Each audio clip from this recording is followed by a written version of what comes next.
Hello মা, বান্দরবানের জন্য সব তৈরি, তোমরা টেনশন করো না। হ্যালো দাদু ভাই, এইবার আমাগোর সঙ্গে ঈদ করবা না? কিরে, দাদিমা বাড়ি যেতে বলছে।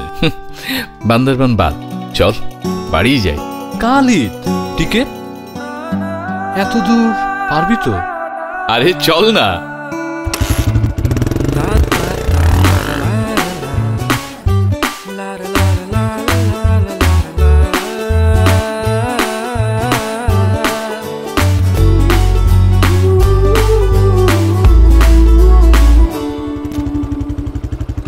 প্রাণের টানে কাছে আনে